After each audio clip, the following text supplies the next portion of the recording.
प्रिय छात्र और छात्राएं, कुछ विशेष जानकारी।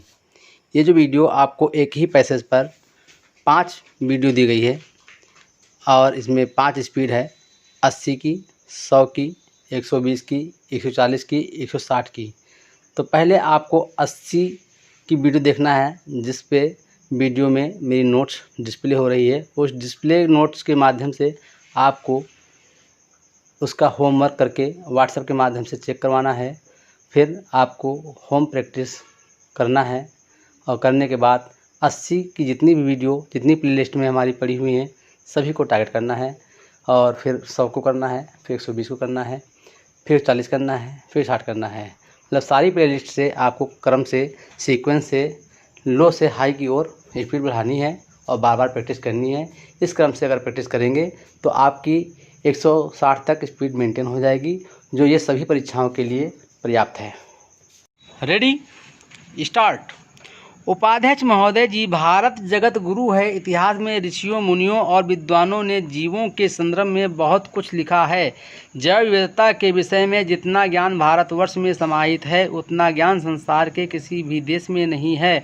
मैं एक श्लोक के माध्यम से बताना चाहूँगी कि धरती पर जीवों की संख्या कितनी है, लेकिन 1-1, 2-2 लाख पौधों की संख्या की दुहाई देकर संसार में देश अपने आप को उच्च स्थानों पर बैठाने की कोशिश करते हैं, जिन्होंने ये साक्षी दी है। कल पशुधन आयात पर जब चर्चा हो रही थी तो मेरे मन में वेदना थी कि पशुधन आयात में मात्र पशुओं को गिना जाना चाहिए था, जबकि उसमें जल में रहने वाले जीवों को भी गिना जा रहा था। नीम के पौधे की आज संसार भर में बात होती है।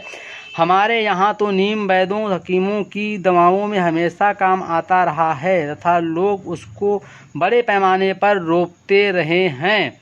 आज से नहीं, वरन पुराने ज़माने से हमारे लोग पीपल के पेड़ की पूजा करते रहे हैं। उन अज्ञानी लोगों को चाहे ये पता नहीं था कि पीपल का पेड़ दिन रात ऑक्सीजन देता है, लेकिन वे उसे देवतुल्य समझते हैं। देवतुल्य उसे समझा जाता है जो मानव के जीवन को सर्जित और विकास करने में सहयोग देता है। मेरा निवेदन है कि हमारे देश में ऐसे ऐसे दुर्लभ पौधे और जड़ी बूटियां हैं जिनका जिक्र हमारे शास्त्रों में है।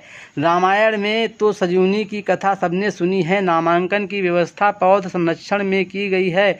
उसको पारदर्शी और सर्वग्राही बनाया जाए, जिससे अनपढ़ व्यक्ति भी उसको समझ ले और अपने हकों को सुरक्षित करने के लिए आगे बढ़ सके। मैं अपने अल्पज्ञान के माध्यम से कहना चाहूँगी, भारत वो गरिमावान देश है जिसके अंदर इस तरह के पौधे हैं जो संसार भर में नहीं हैं, क्योंकि भारत की जलवायु सब तरह की जलवायु को अपने अंदर समाहित किए हुए है।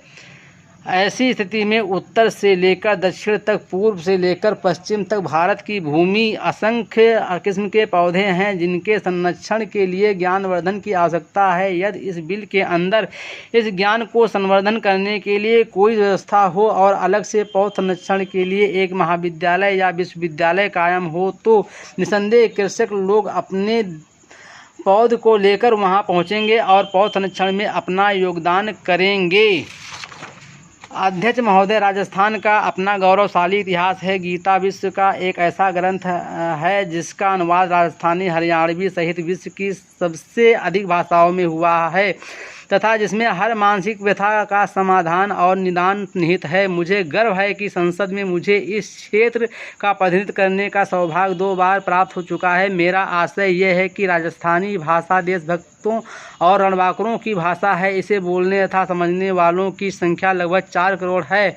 मेरा प्रस्ताव है कि राजस्थान प्रदेश तथा राजस्थानी बोलने व समझने वाले लोगों की भावनाओं का आदर करते हुए इस भाषा को भी संविधान की 8वीं अनुसूची में सम्मिलित किया जाए। ऐसा किए जाने से हर राजस्थानी गौरव महसूस करेगा तथा इस भाषा के समग्र विकास के लिए अधिक से अधिक प्रयत्न करेगा। मैं आपके माध्यम से रक्षा मंत्री महोदय के ध्यान में लाना चाहता हूं कि राजस्थान एक मरुस्थलीय तथा पिछड़ा राज्य है। वहाँ बड़े उद्योग नहीं हैं। रेतीला प्रांत होने के कारण वहाँ व्यापारिक गतिविधियाँ भी बहुत न्यून हैं। वहाँ की जनता कृषि पर निर्भर करती है। देश की रक्षा सेनाओं में वहाँ से सबसे अधिक नौजवान भर्ती होकर अपनी मातृभूमि की रक्षा में संलग्न हैं। जितनी भी लड़ाइयाँ अभी तक हुई हैं उनमें राजस्थान के लोगों की सबसे ज़्यादा शहादत रही है। वहाँ के रणबांकुरों ने अपने शौर्य एवं निष्ठा का परिचय हमेशा अपनी मातृभूमि की रक्षा करते हुए अपने प्राण न्यौछावर करके दिया है। राजस्थान के लोगों के इस उत्साह को बनाए रखने एवं उसके संवर्धन के लिए यह आवश्यक है कि देश की रक्षा सेनाओं में एक राजस्थान रेजिमेंट की स्थापना की जाए। इससे न केवल राजस्थान प्रदेश के लोगों में सेना में भर्ती होने का जज्बा और बढ़ेगा बल्कि ये देश के लिए भी शुभ होगा। उस पर कुछ कार्य भी हुआ लेकिन पता नहीं किन कारणों से वो काम आगे नहीं बढ़ सका।